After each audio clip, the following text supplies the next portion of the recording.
বিজ্ঞান ও প্রযুক্তির কল্যাণে যত মানুষের জীবনযাত্রার উন্নতি হচ্ছে তত কিন্তু আমরা ভয়াবহ একটা সংকটের মুখে দাঁড়িয়ে পড়ছি। সেটা আর কিছুই না, সেটা হচ্ছে পরিবেশ দূষণ। আর এই পরিবেশ দূষণ সমস্যা যত দিন যাচ্ছে তত বাড়তে থাকছে। এই সমস্যার আশু প্রতিকার প্রয়োজন। এই পরিবেশ দূষণ সম্পর্কে আমরা এখন জানবো।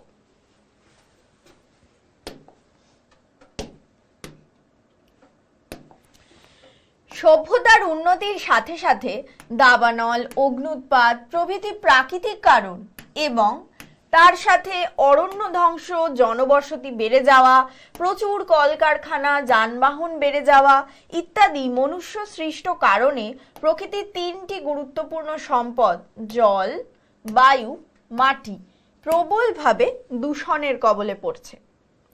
বিজ্ঞানী ওডাম 1933 সালে পরিবেশ দূষণের সংজ্ঞা দিয়েছিলেন। তিনি কি বলেছিলেন? বায়ু, জল, মাটি প্রভৃতির ভৌত, রাসায়নিক ও জৈবিক বৈশিষ্ট্যের যে অনভিপ্রেত পরিবর্তন, অর্থাৎ যে পরিবর্তন আমরা চাই না, বা বলা যেতে পারে যে পরিবর্তন আসলে আমাদের মানব সভ্যতার ক্ষতি করছে, মানব সভ্যতাকে, যে কোনো প্রজাতির জীবনকে, কোনো শিল্পের প্রক্রিয়াকে, কোনো জীবের অস্তিত্বকে, এমনকি কোনো সাংস্কৃতিক বা প্রাকৃতিক সম্পদকে ক্ষতিগ্রস্ত করছে বা করতে পারে, তাকেই পরিবেশ দূষণ বলা হয়। সাধারণ ভাষায় বলতে গেলে দূষণ হলো জীবমণ্ডলের ভৌত, রাসায়নিক এবং জৈবিক বৈশিষ্ট্যের এক অনাকাঙ্ক্ষিত পরিবর্তন যা জীবজগৎ ও পরিবেশের উপর বিরূপ প্রভাব বিস্তার করে।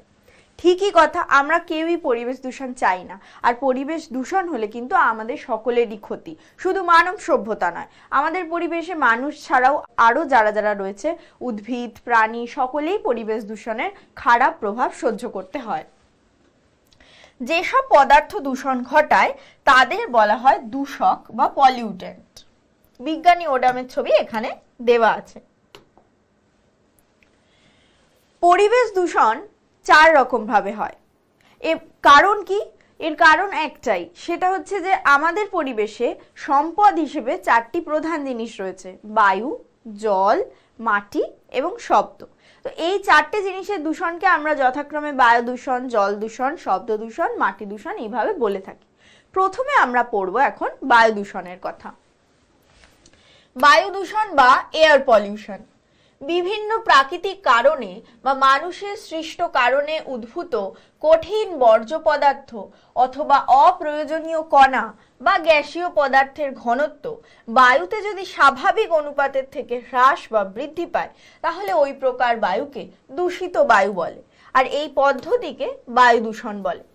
অর্থাৎ আমাদের পরিবেশে সাধারণভাবে যে বায়ু থাকার কথা তা যদি কোনো বাইরের কণার জন্য, কোনো গ্যাসীয় কণার জন্য, কোনো অন্যান্য গ্যাসীয় কণার ঘনত্বের জন্য বা যে কোনো কারণেই হোক দূষিত হয়ে পড়ে তাহলে সেই পদ্ধতিকে বায়ু দূষণ বলে, আর ওই বায়ুকে বলা হয় দূষিত বায়ু।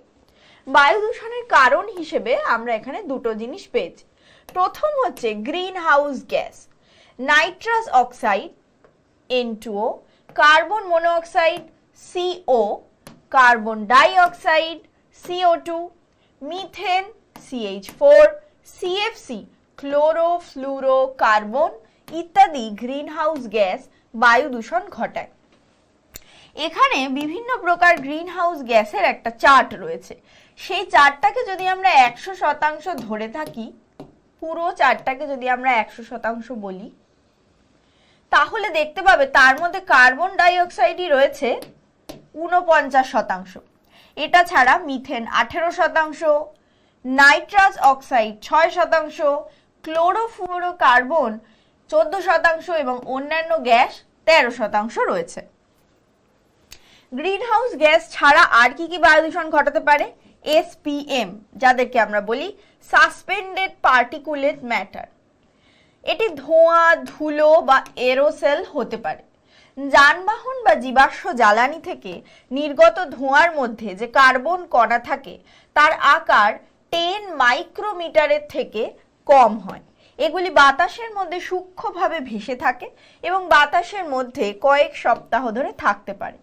তাহলে বুঝতে পারছো, ধুলো ধোঁয়া থেকে নির্গত যে কার্বন কণা প্রধানত যানবাহনের যে ধোঁয়া থেকে, মানে যানবাহনের যে দূষিত ধোঁয়া সেখান থেকে নির্গত যে কার্বন কণা, সেই কার্বন কণা বাতাসে সূক্ষ্মভাবে ভেসে থাকতে পারে কয়েক সপ্তাহ পর্যন্ত। এগুলোকেই আসলে আমরা বলছি সাসপেন্ডেড পার্টিকুলেট ম্যাটার, যারা কিন্তু বায়ু দূষণ ঘটাতে ভীষণভাবে সক্ষম। এবার আমরা পড়ব বায়ু দূষণের ফলাফল। প্রথম যে ফলাফলটা আমরা জানতে পারছি সেটা হচ্ছে অ্যাসিড বৃষ্টি আর তার পরিণতি। অ্যাসিড বৃষ্টিটা কি সেটা আগে অলরেডি পড়ে নিয়েছি। এবার অ্যাসিড বৃষ্টি আরেকবার ছোট্ট করে দেখে নেব কিভাবে হচ্ছে বা কি হচ্ছে, তারপরে অ্যাসিড বৃষ্টির প্রভাব আমরা আলাদা করে পড়ব। অ্যাসিডযুক্ত জল মাটিতে মিশলে মাটিতে বসবাসকারী অণুজীবরা মারা যায়। জলে মিশে জলজ উদ্ভিদ ও প্রাণীরও ক্ষতি হয়। ঠিকই কথা, অ্যাসিড বৃষ্টি হয়ে যে বৃষ্টির জল সেটা নদী, পুকুর, নালা এসব জায়গায় মেশে আর মাটিতেও কিছুটা পোর্শনে পড়ে। তাহলে মাটির মধ্যে যে সমস্ত ব্যাকটেরিয়া বা অণুজীবরা থাকে তারা সেই অ্যাসিডিক মাটিটা নিতে পারবে না, তাদের মৃত্যু হবে। আর যদি নদী, নালা, পুকুর এসব জায়গায় পড়ে তাহলে যেটা হবে সেখানে জল দূষিত হয়ে যাবে এবং সেখানে জলজ প্রাণীরা ক্ষতিগ্রস্ত হয়ে মারা যাবে। এমনিতে অ্যাসিড বৃষ্টি কি করে হয়? বিভিন্ন কলকারখানা থেকে উৎপন্ন SO2, NO2 রাসায়নিক পদার্থগুলি বায়ুমণ্ডলে ভাসমান জলকণার সঙ্গে বিক্রিয়া করে H2SO4 এবং HNO3 অ্যাসিডে রূপান্তরিত হয় এবং বৃষ্টির সঙ্গে মাটিতে নেমে আসে। দেখো, এই যে এখানে দেখতে পাচ্ছ হিউম্যানস অ্যান্ড ইন্ডাস্ট্রিজ, দেখো এখানে কি আছে, গাড়ির যে দূষিত ধোঁয়া আর এই কলকারখানার চিমনির যে দূষিত ধোঁয়া, সেখান থেকে সালফার অক্সাইড এবং নাইট্রোজেনের বিভিন্ন অক্সাইডস বেরোচ্ছে। তারপর তারা এই যে উপরে আকাশে গিয়ে মেঘের সাথে মিশছে। তারপরে মেঘ থেকে যখন বৃষ্টি হচ্ছে তখন সেই অক্সাইডগুলো জলের সাথে বিক্রিয়া করে অ্যাসিড রেন তৈরি করছে। এই যে জলটা রয়েছে এই জলের মধ্যে ক্ষতিকারক অ্যাসিড রয়েছে, H2SO4 সালফিউরিক অ্যাসিড এবং HNO3 অর্থাৎ নাইট্রিক অ্যাসিড। তারপরে এই অ্যাসিড রেন যখন নিচে পড়ছে, এই যে দেখতে পাচ্ছ লেকের মধ্যে যখন এই অ্যাসিড রেন হচ্ছে বা বৃষ্টির জল যখন লেকের জলে ছড়িয়ে পড়ছে তখন জল দূষণ হচ্ছে। তার সাথে সাথে এই বৃষ্টির জল যখন মাটিতে পড়ছে তখন কিন্তু মাটি দূষণও কিছুটা পরিমাণে হচ্ছে। এখানে কয়েকটা বিক্রিয়া দেয়া আছে, SO2 প্লাস H2O সেখান থেকে আসছে H2SO4, SO3 প্লাস H2O সেখান থেকে আসছে H2SO4, 2NO2 প্লাস H2O সেখান থেকে আসছে HNO3 প্লাস HNO2। অ্যাসিড বৃষ্টির প্রভাব, প্রথম হচ্ছে মৃত্তিকার উপর প্রভাব, এফেক্টস অন সয়েল। অ্যাসিড বৃষ্টি মৃত্তিকার প্রভূত ক্ষতি সাধন করে। কিছু অণুজীব মৃত্তিকার পিএইচ এর পরিবর্তন সহ্য করতে না পেরে মারা যায়, এটা একটু আগেই বললাম। অ্যাসিডের প্রভাবে অণুজীবদের উৎসেচক নিষ্ক্রিয় হয়ে পড়ে। সেকেন্ড কি, অরণ্য ও গাছপালার উপর প্রভাব, effects on forest and vegetation. Acid বৃষ্টি মৃত্তিকার পাশাপাশি অরণ্য ও গাছপালারও ক্ষতি সাধন করে। কি করে? গাছের পাতা ঝরে পড়ে এবং গাছ শুকিয়ে যায়। এই ছবিটাতে তোমরা এই জিনিসটাই দেখতে পাচ্ছ। খাদ্যশস্যগুলির উপর জীব সার এবং চুন প্রয়োগের মাধ্যমে তাদের অ্যাসিড বৃষ্টির হাত থেকে রক্ষা করা সম্ভব। শস্য ক্ষেতে লাইমস্টোন প্রয়োগ করে মৃত্তিকার উর্বরতা বৃদ্ধি করা হয় এবং পিএইচ এর মাত্রাও স্থায়ী করা হয়। অ্যাসিড বৃষ্টির প্রভাব মানব স্বাস্থ্যের উপর কিভাবে পড়ে? Effects on human health. মানব স্বাস্থ্যের উপর অ্যাসিড বৃষ্টি সরাসরি প্রভাব বিস্তার করে না। বৃষ্টির জলে অ্যাসিড অত্যন্ত লঘু মাত্রায় থাকে। সালফার ডাইঅক্সাইড ও নাইট্রোজেন অক্সাইডের উপাদানগুলি অ্যাসিড বৃষ্টির মধ্যে থাকে। সেই সকল উপাদানের মাত্রা বৃদ্ধি পেলে মানবদেহে হৃদ বা ফুসফুসজনিত রোগ লক্ষণ দেখা যায়। তাছাড়া অ্যাজমা বা ব্রঙ্কাইটিস রোগের লক্ষণও দেখা যায়। এই রোগগুলো সম্পর্কে আমরা পরে একটু বাদে জানব। অন্যান্য প্রতিকূল প্রভাব, আদার অ্যাডভার্স এফেক্ট। অম্ল বৃষ্টির ফলে বৃহৎ অট্টালিকা, ঐতিহাসিক স্মৃতিসৌধ যেগুলি রক বা লাইমস্টোন বা মার্বেল নির্মিত, এই যে এখানে তাজমহল, বা যাদের মধ্যে ক্যালসিয়াম কার্বনেটের মাত্রা বেশি, সেগুলি অত্যধিক হারে ক্ষতিগ্রস্ত হচ্ছে। বৃষ্টির জল মধ্যস্থ অ্যাসিড ক্যালসিয়ামের যৌগের সঙ্গে বিক্রিয়া করে পাথর থেকে জিপসাম উৎপন্ন করে। এখানে সেই ইকুয়েশনটা দেওয়া আছে, CaCO3 plus H2SO4, CaSO4, CO2 আর H2O। এখানে দেখো তাজমহলের ছবি দেয়া আছে অনেক কাল আগে, অনেক দিন আগে তাজমহল এরকমই সাদা ধবধবে চকচকে দেখতে ছিল, কিন্তু যত দিন যাচ্ছে তত দেখতে পাচ্ছ তাজমহলের অবস্থাটা কিরকম হচ্ছে, রংটা কিভাবে পাল্টে যাচ্ছে। এটার কারণ কিন্তু আর কিছুই নয়, অ্যাসিড বৃষ্টি। আমরা জানি যে তাজমহল যে জায়গায় রয়েছে তার আশেপাশে বা সেই রাজ্যে বা সেই শহরে প্রচুর কলকারখানা রয়েছে, আর সেই কলকারখানা থেকে যে সমস্ত ক্ষতিকারক রাসায়নিক পদার্থ ধোঁয়ার মাধ্যমে বেরিয়ে যাচ্ছে সেগুলো মিশে গিয়ে আকাশে গিয়ে মেঘের সাথে মিশে অ্যাসিড বৃষ্টি তৈরি করছে, আর সেই অ্যাসিড বৃষ্টির প্রভাবেই তাজমহলের রংটা এইভাবে পরিবর্তন হয়ে যাচ্ছে। এটা ছাড়াও বায়ু দূষণের জন্য ফুসফুসেরও কিছু রোগ হতে পারে। হাঁপানি, এমফাইসেমা, ব্রঙ্কাইটিস, নিউমোনিয়া, অ্যালার্জি প্রভৃতি বিভিন্ন রকমের রোগ হতে পারে। হাঁপানি আর ব্রঙ্কাইটিস রোগের দুটো ছবি এখানে দেয়া আছে, আর এখানে দেখতে পাচ্ছ যে বায়ু দূষণের ফলে ফুসফুস কতটা ক্ষতিগ্রস্ত হতে পারে। দেখতে পাচ্ছ যে কত ধরনের ব্যাকটেরিয়া এবং ভাইরাস ফুসফুসের মধ্যে চলে এসেছে। বায়ু দূষণের পর এবার আমরা পড়বো জল দূষণের কথা। জল দূষণের কারণ, ফলাফল এগুলো জানবো। প্রথমে জানতে হবে জল দূষণটা কিভাবে হচ্ছে বা কি জিনিস। জলের সঙ্গে কোনো অবাঞ্ছিত দ্রব্য মিশ্রিত হওয়ার ফলে যদি জলের ভৌত, রাসায়নিক ও জৈব বৈশিষ্ট্য সমূহ পরিবর্তিত হয় এবং তার ফলে জলজ প্রাণী, উদ্ভিদ ও মানুষের ক্ষতির আশঙ্কা দেখা দেয়, তবে জলের এরূপ দূষণকে জল দূষণ বলা হয়। অর্থাৎ জল পরিষ্কার না থাকলে বাইরে থেকে যে সমস্ত জিনিসপত্র এসে জলকে দূষিত করছে, সেই কারণেই জলের যে দূষণ ঘটছে তাকে জল দূষণ বলা হয়। জল দূষণের কারণ হিসেবে কি কি পেয়েছি দেখি। প্রথম হচ্ছে কৃষিক্ষেত্রের বর্জ্য। কৃষিক্ষেত্রে ফসল উৎপাদনের জন্য নানা রকম রাসায়নিক সার, অ্যামোনিয়া, ইউরিয়া এবং কীটপতঙ্গ ধ্বংস করার জন্য কীটনাশক ডিডিটি, বিএইচসি, এনড্রিন, ফলিডল এই সমস্ত স্প্রে করা হয়। কৃষিক্ষেত্র থেকে এই সমস্ত সার ও কীটনাশক জল ধৌত হয়ে পুকুরে ও নদীর জলে এসে পড়ে এবং জলকে দূষিত করে। গ্রামের দিকে আমরা দেখেছি যেইখানে আমাদের কৃষিক্ষেত্র বা চাষ করার মাঠের জায়গা রয়েছে তার পাশে আল দেওয়া থাকে, আর সেই আলের পাশে কিন্তু নদী, পুকুর এই সমস্ত জায়গা থাকে, কখনো কখনো ডোবা এই সমস্ত জায়গা থাকে। তো এই জায়গাগুলোতে চাষের কাজে ব্যবহৃত যে সমস্ত সার এবং কীটনাশক স্প্রে করা হচ্ছে ফসলের গায়ে, সেই ধোয়া যে জল সেটা কিন্তু এসে এই সমস্ত জায়গাতে পড়ে, তার ফলে জল দূষণ হচ্ছে, আমরা বুঝতে পারছি। এখানে দুটো জিনিস বলে রাখি, ডিডিটির পুরো নামটা মনে রাখবে, এটা পরীক্ষায় কাজে লাগতে পারে। Dichloro diphenyl trichloro ethane. আর বিএইচসির পুরো নামটাও মনে রেখো, এটাও কাজে লাগতে পারে, বেনজিন হেক্সা ক্লোরাইড। এরপরে আমরা আসি দ্বিতীয় কারণে, জীবাণু।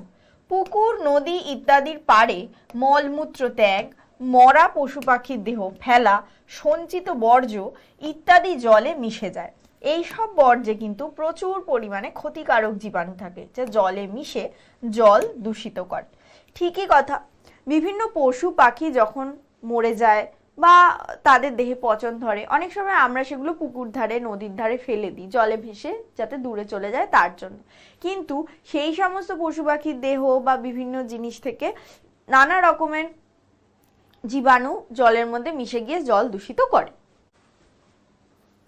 এখানে দুটো ছবি রয়েছে, এই ছবিটাতে দেখো কীটনাশক এবং সার দেওয়া হচ্ছে ফসলের গায়ে, সেটা দেখানো হচ্ছে, আর এইখানে দেখো একটা শূকর নদীর জলে মরে পচে গেছে, সেই ছবিটা দেখানো হচ্ছে। এবার আমরা জল দূষণের ফলাফলে যাই। প্রথম হচ্ছে রোগ। দূষিত জল পান করলে নানা রকম জলবাহিত রোগ, বিশেষ করে কলেরা, টাইফয়েড, আমাশয়, উদরাময় ইত্যাদি হতে পারে, এ আমরা সবাই মোটামুটি জানি। এরপরে যেটা আরেকটা খুব বাজে ফলাফল হয় জল দূষণে, সেটা হচ্ছে ইউট্রফিকেশন। সেটা কি? জলাশয়ে ফসফেট জাতীয় সার, ডিটারজেন্ট ইত্যাদি মিশলে জলজ উদ্ভিদের, বিশেষ করে শৈবালদের ব্যাপক বৃদ্ধি ঘটে, ফলে জলে অক্সিজেনের ঘাটতি দেখা যায়। এই প্রক্রিয়াকে ইউট্রফিকেশন বলা হয়। দেখো, পুকুর পাড়ে অনেকেই কাপড় জামা কাচে, সেই জন্য ডিটারজেন্ট ইউজ করে। আর এটা ছাড়াও পুকুর বা নদী নালা সাধারণভাবে কৃষিক্ষেত্রের পাশেই থাকে, তাহলে সেই সার ধোয়া জল সেটাও এসে পড়ে। এই সমস্ত কারণে কি হচ্ছে দেখো, এই যে এখানে লিখেছি, শৈবালদের ব্যাপক বৃদ্ধি ঘটছে পুকুরের জলে বা যে কোনো জলাশয়ের জলে।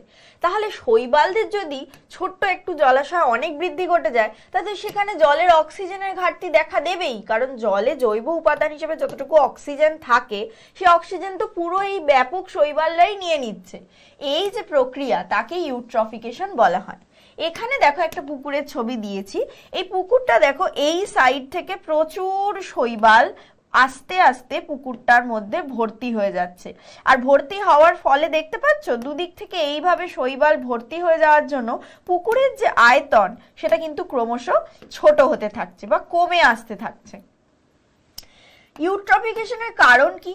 আবর্জনা শোধন কেন্দ্রের নির্গত অজৈব পরিপোষক জলাশয়ে মিশলে, মৃত্তিকার ক্ষয়জনিত কারণে কোনো উর্বর বস্তু জলে মিশলে বা জলাশয়ে আবর্জনা ফেলার ফলে অজৈব পরিপোষকদের মাত্রা বৃদ্ধি পেলে ইউট্রফিকেশন ঘটে। যে কোনো অজৈব পরিপোষক, সেটা যে কোনো খান থেকেই আসতে পারে, সেই সবের মাত্রা যখন জলে বৃদ্ধি পেয়ে যায় তখন এই ইউট্রফিকেশনটা ঘটে। এবার এই ইউট্রফিকেশনের ফলে কি কি ক্ষতি হয় দেখো। এক কথায় যেটা প্রথমে বলেছিলাম যে শৈবালের ব্যাপক বৃদ্ধি ঘটে এবং অক্সিজেনের পরিমাণ কমে যায়। এবার এই ব্যাপক পরিমাণে শৈবাল যদি পুকুরকে পুরোটা ঘিরে ফেলে এবং পুকুরের মধ্যে পুরোটা জায়গাতে ছড়িয়ে যায়, তাহলে যেটা হবে, শৈবালের এক সময় গিয়ে একটা স্যাচুরেশন পয়েন্ট চলে আসবে। তখন কি হবে, শৈবালগুলো মরে যাবে, শৈবালের পচন ঘটবে। এবার এই পচিত যে শৈবাল, সেখান থেকে জল দূষিত হবে। এই ব্যাপারটাকে আমরা শৈবাল ব্লুম বা অ্যালগাল ব্লুম বলে থাকি, যেটা তোমরা কিছুটা এই ছবিতে দেখতে পাচ্ছ। জলটা কিরকম ভাবে সবুজ হয়ে গেছে, তাহলে বুঝতে পারছো জলে জৈব উপাদান আর কিছুই নেই, শুধুই শৈবাল জলের মধ্যে রয়েছে, যাদের পচন ঘটে জলটা এরকম কালার নিয়েছে। এইভাবে অ্যালগাল ব্লুমের জন্য যে জল দূষণ হয়, তার ফলে জলজ প্রাণীর যেমন মৃত্যু হয়, তেমন গবাদি পশু যদি এই জল পান করে তাহলে কিন্তু অসুস্থ হয়ে পড়তে পারে এবং তাদের মৃত্যুও হতে পারে। এই যে জলজ প্রাণী হিসেবে দেখো, এখানে একটা মাছ প্রায় মরেই গেছে এইরকম বিচ্ছিরি ধরনের এই অ্যালগাল ব্লুমওয়ালা জল খেয়ে। এবার একটা খুব ইম্পর্টেন্ট জানার বিষয় বলে রাখি, সেটা হচ্ছে বিওডি, যার পুরো নাম বায়োলজিক্যাল অক্সিজেন ডিমান্ড। এটা কি? জলে উপস্থিত জৈব উপাদানকে অণুজীবের সাহায্যে বিয়োজিত করার জন্য যে পরিমাণ অক্সিজেনের দরকার হয় তাকে জৈব অক্সিজেন চাহিদা বা বিওডি বলা হয়। জলের উৎকর্ষ নির্ধারণে বিওডির ভূমিকা অনস্বীকার্য। অর্থাৎ যে জলে বেশি পরিমাণে বিওডি থাকবে, সেটা কিন্তু সেই জলটা কিন্তু সত্যি বলতে কি মানবজাতি এবং অন্যান্য পশু পাখি সকলের জন্য ভীষণভাবে গুরুত্বপূর্ণ বা ভীষণভাবে উপকার।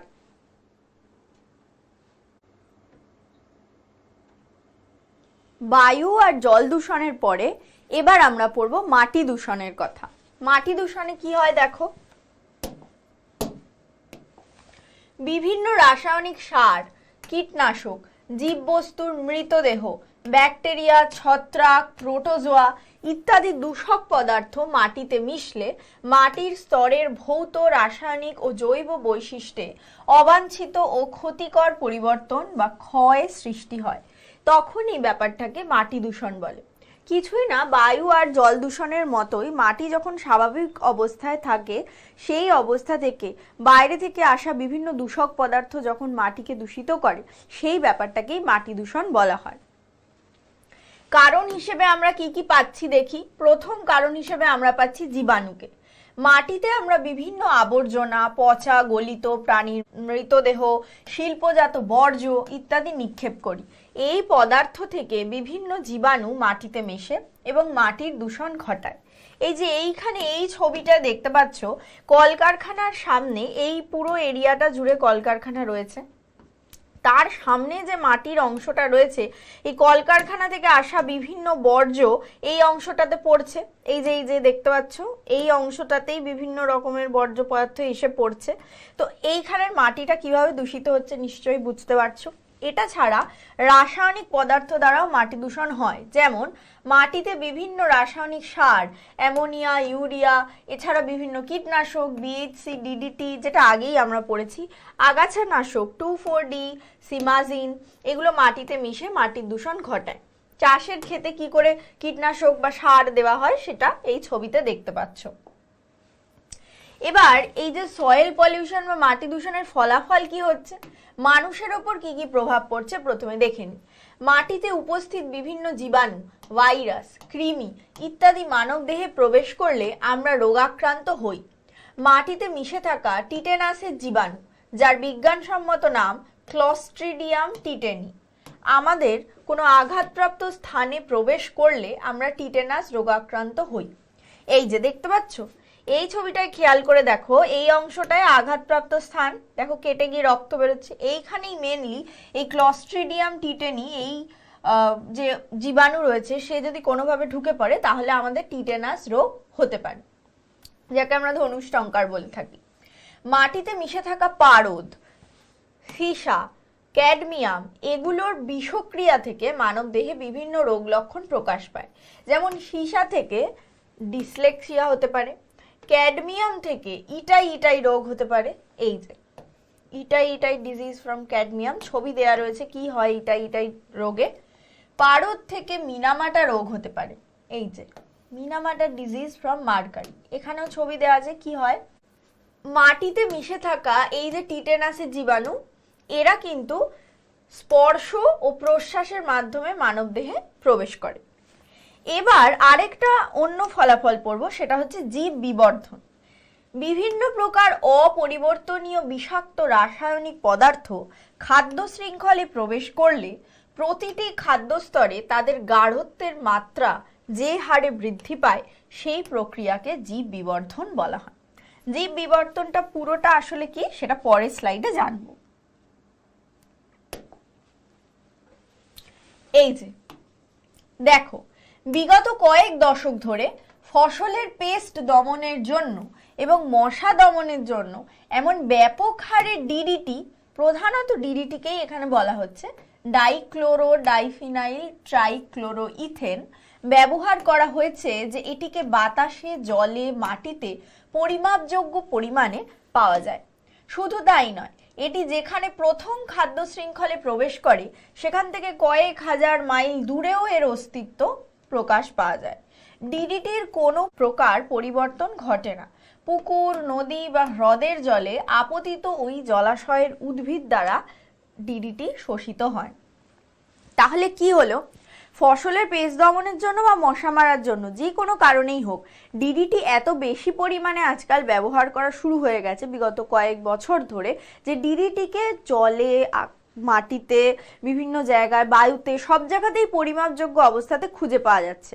অর্থাৎ ডিডিটি যতটুকু সময় ব্যবহার করা হচ্ছে সেই সময় ডিডিটির কর্মক্ষমতা শেষ হয়ে যাচ্ছে না, তারপরেও ডিডিটি রয়ে যাচ্ছে, বিভিন্ন জায়গা থেকে আমরা সেগুলোকে পাচ্ছি এবং সেটা পরিবেশ দূষণ করছে। এখানে বলে রাখি, এই যে ডিডিটি, যেটা কিনা এখানে দেখো লেখা আছে যে পুকুর, নদী বা হ্রদের জলে আপতিত জলাশয়ের উদ্ভিদ দ্বারা শোষিত হয়। এবার কি করে শোষিত হচ্ছে দেখো, জলে দ্রবীভূত ডিডিটি ফাইটোপ্ল্যাঙ্কটনের দেহে প্রবেশ করে, সেখান থেকে জুপ্ল্যাঙ্কটন, ছোট মাছ, বড় মাছ, এমনকি মাছ ভক্ষণকারী পাখি ও মানুষের দেহেও প্রবেশ করে।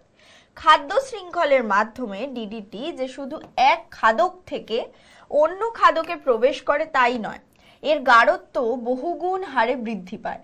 খাদক থেকে খাদকে ডিডিটির ঘনত্ব বেড়ে যাওয়ার এই ঘটনাকেই আসলে জীব বিবর্ধন বলা হয়। তাহলে প্রথমে কি দেখলাম, এই যে এখানে বলেছে দেখো, প্রথম যখন ডিডিটি খাদ্য শৃঙ্খলে প্রবেশ করে, সেই খাদ্য শৃঙ্খলে প্রবেশ করার পরে আরো কয়েক হাজার মাইল দূরেও কিন্তু ডিডিটির প্রকাশ আমরা দেখতে পাই।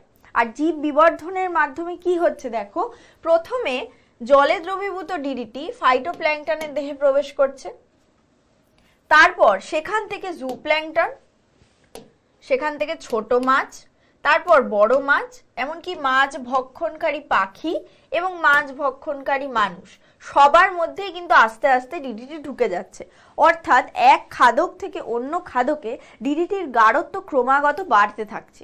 এই ব্যাপারটা একটা রেখাচিত্রের সাহায্যে বোঝানো আছে। দেখো, খাদ্য শৃঙ্খলের পুষ্টি স্তরে ডিডিটির জীববিবর্ধনের একটি রেখাচিত্র। জলে দ্রবীভূত ডিডিটি দেখো 0.01 পার্টস পার মিটার। সেই জলে দ্রবীভূত ডিডিটি যখন ফাইটোপ্ল্যাঙ্কটনের দেহে যাচ্ছে তখন সেখানে গাঢ়ত্ব বেড়ে দাঁড়াচ্ছে 0.024 পার্টস পার মিটার। এরপর এই ফাইটোপ্ল্যাঙ্কটনগুলোকে কে খাচ্ছে? জু প্ল্যাঙ্কটন। তাদের শরীরে ডিডিটির গাঢ়ত্ব কোথায় দাঁড়াচ্ছে? 0.123 পার্টস পার মিটার। জু প্ল্যাঙ্কটনগুলোকে মূলত মাছ খাচ্ছে, তাহলে মাছের দেহে ডিডিটির গাঢ়ত্ব বেড়ে দাঁড়াচ্ছে 1.05 টু 12 পার্টস পার মিটার। তাহলে বুঝতে পারছো যেখানে 0.123 ছিল সেখান থেকে একেবারে 12 চলে এলো। এবার এই মাছকে পাখিরা খায়, কোনো কোনো ক্ষেত্রে মানুষরাও খায়, তাহলে সেই পাখির দেহে ডিডিটির গাঢ়ত্ব গিয়ে দাঁড়াচ্ছে 100 পার্টস পার মিটার।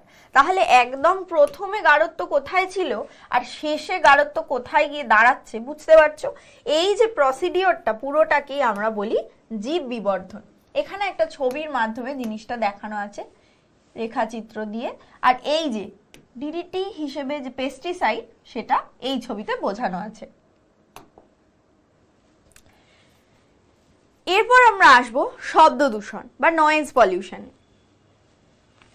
মানুষের সহন ক্ষমতার অতিরিক্ত সুর বর্জিত কর্কশ শব্দ যা মানুষের শারীরবৃত্তীয় ও স্বাভাবিক কাজকর্মে বিঘ্ন ঘটায় এবং শরীর ও মনের ওপর বিরূপ প্রতিক্রিয়া সৃষ্টি করে তাকে শব্দ দূষণ বলে।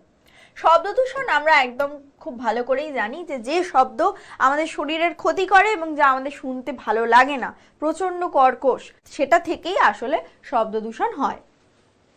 এবার কারণ হিসেবে কি কি পাচ্ছি? প্রথম হচ্ছে যানবাহন থেকে যেভাবে হচ্ছে, বিভিন্ন যানবাহনের হর্নের তীব্র আওয়াজ শব্দ দূষণের একটি কারণ। এই ছবিটা থেকে পরিষ্কার বুঝতে পারছো, এই ছবি আমরা আমাদের আশেপাশে সবসময় দেখতে পাই। শিল্প থেকে কি করে হচ্ছে দেখো, বিভিন্ন কলকারখানাতে যন্ত্রের যে আওয়াজ তা শব্দ দূষণের একটি অন্যতম কারণ।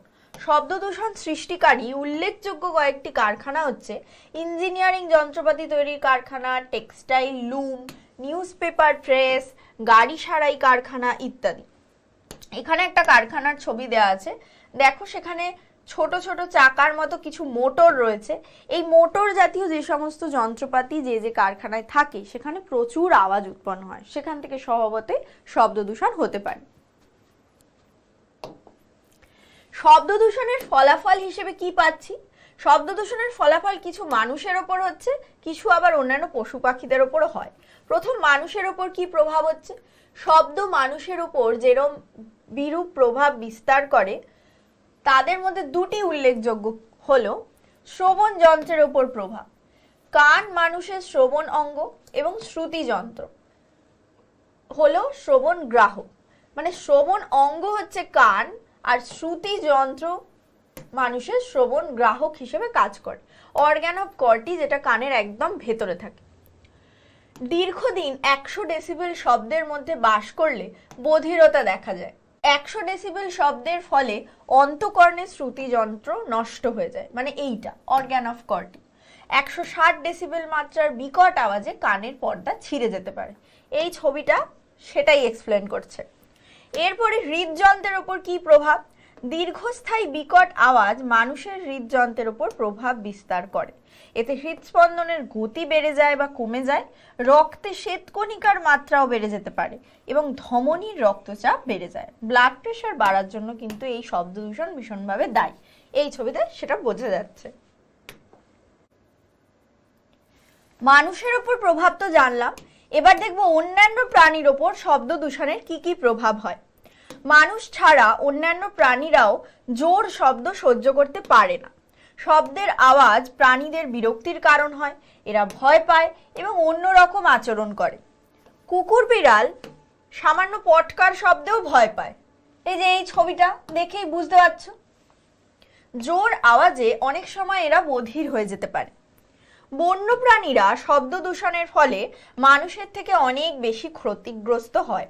বন্য পরিবেশে অতিরিক্ত শব্দ বা কোলাহল সৃষ্টি হলে বন্যপ্রাণীরা শিকার বা শিকারীকে চিহ্নিত করতে পারে না, তার ফলে অনেক সময় তারা মৃত্যু মুখে পতিত হয়।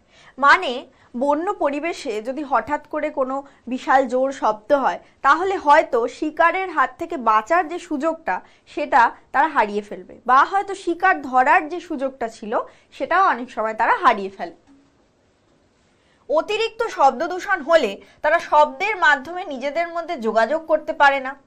বিশেষ করে প্রজনন ঋতুতে তারা সঙ্গীর ডাক শুনতে না পারার জন্য প্রজননে ব্যর্থ হয়।